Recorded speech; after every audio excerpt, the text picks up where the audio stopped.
You are listening to the Love and Confidence Podcast, episode number 103. Welcome to the Love and Confidence Podcast. If you're a woman who wants to feel more irresistible, have more fun, and create deeper and more authentic connections, this podcast is for you. I am your host, certified life coach Lærke Nielsen, and I help you become the best and most confident version of yourself so you can attract the love life you desire. Let's get started.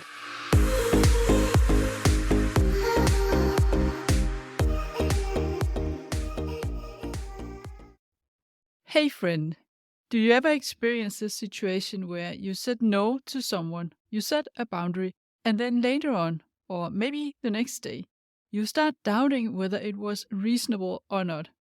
Was it an okay boundary I set here, or was I being too strict? And it feels like you just have to ask a friend.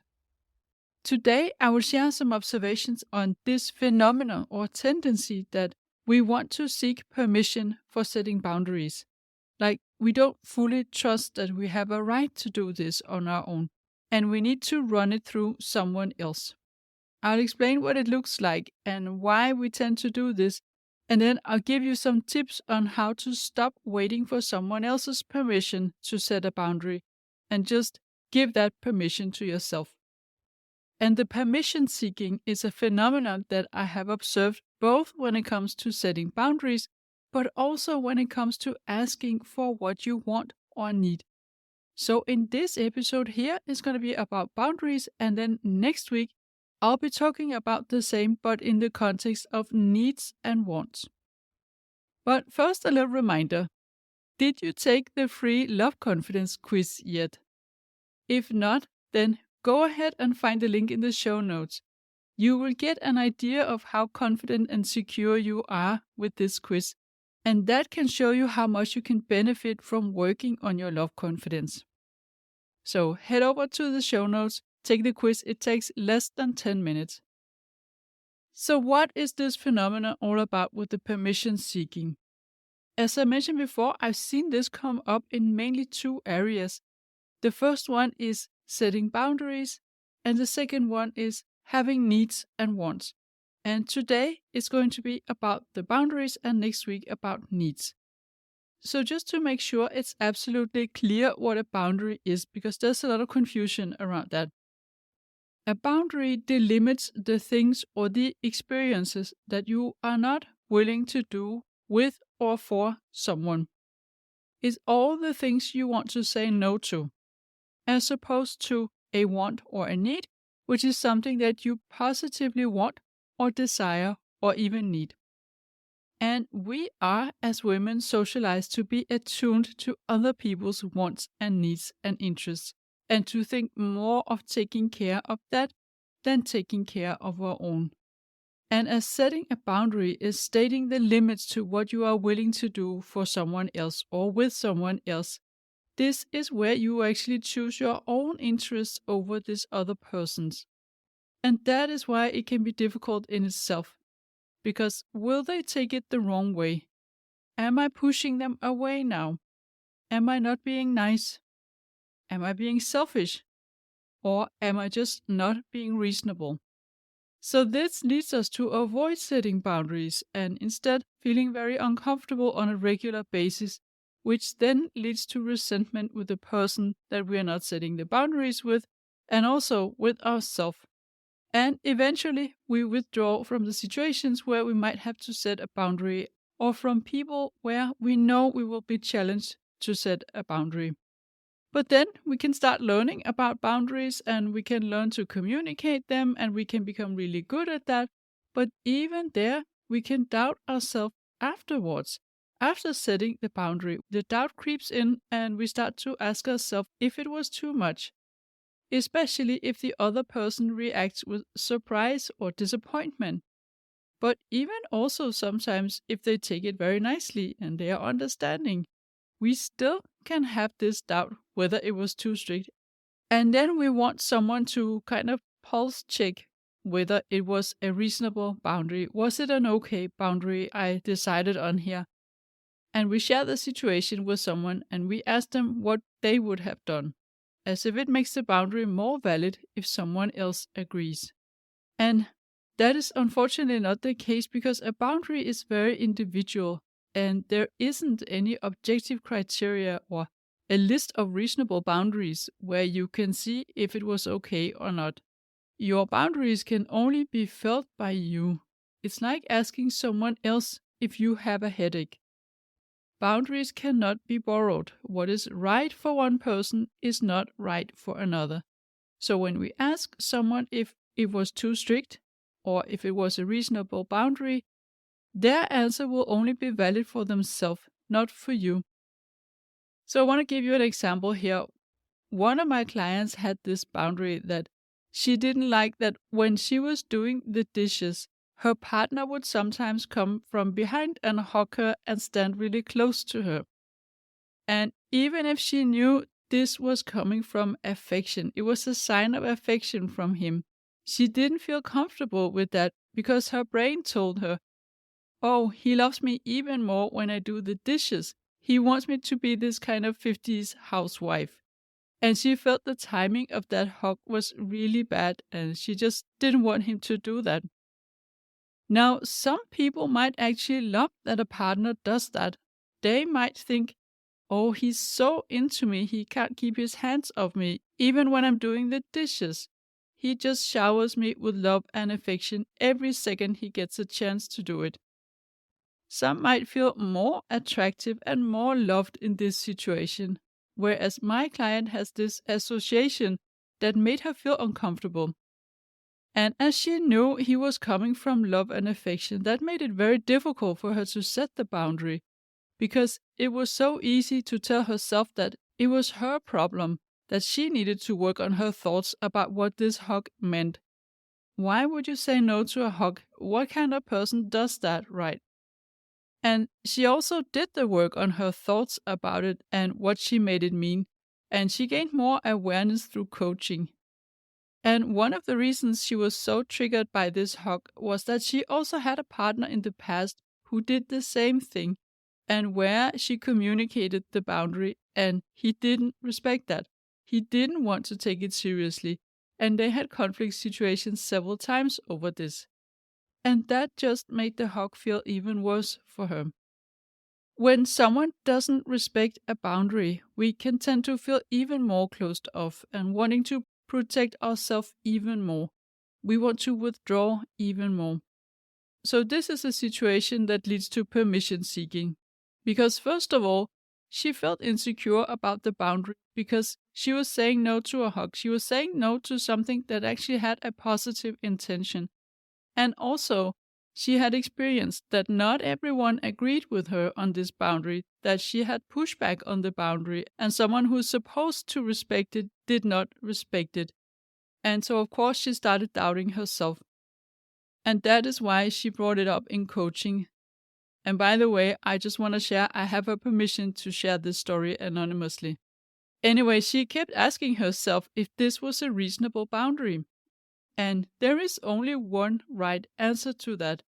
If it feels uncomfortable to you, it doesn't matter what the reason is. It doesn't matter if you know the reason or you understand your own boundary. You have to set this boundary. It's a perfectly reasonable boundary.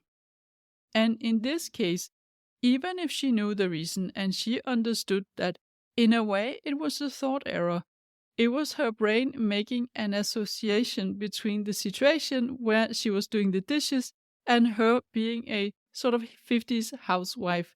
And her partner did not want her to be that. So even if she knew it was a thought error, it still felt uncomfortable for her.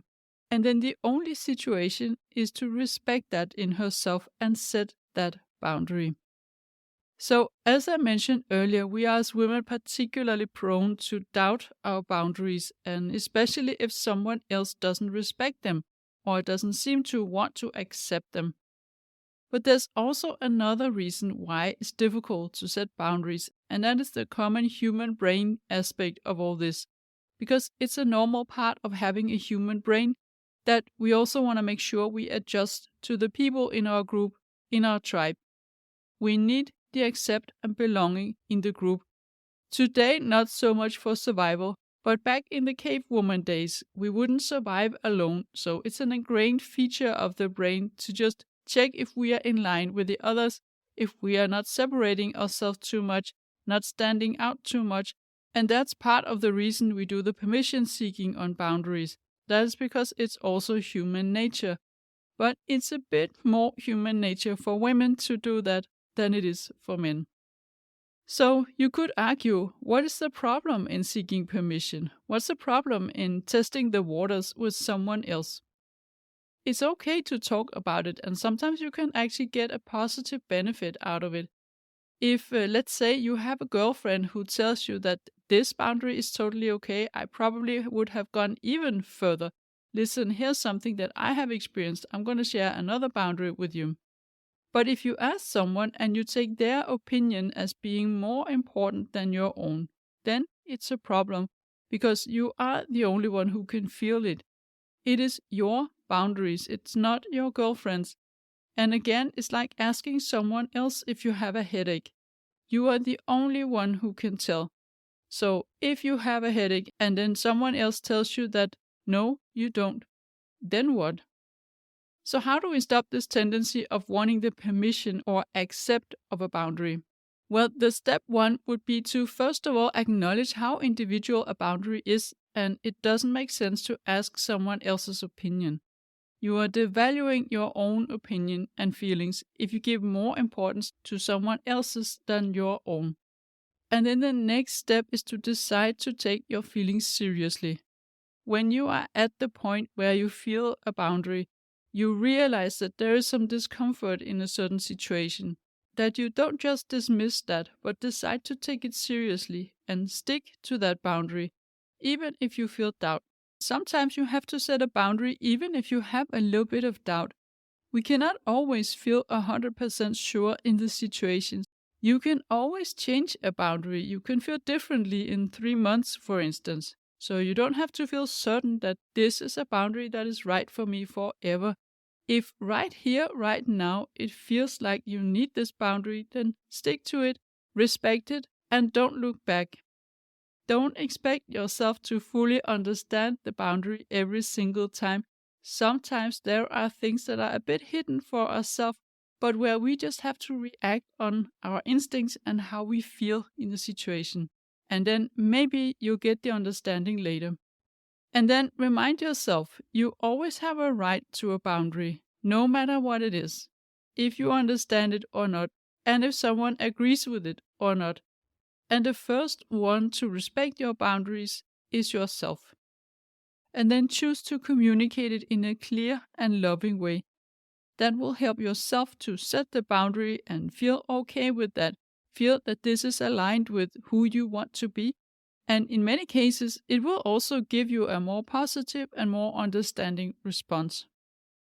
So when you are in the situation where you feel the discomfort coming from self-doubt and not wanting to disappoint anyone, then here's what I want you to remember.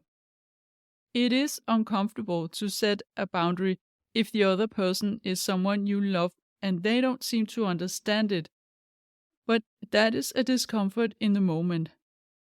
It is also uncomfortable to not respect your own boundaries, to let them be violated while staying silent, and you will build up resentment with the other person and yourself as well. And that is a long-term discomfort.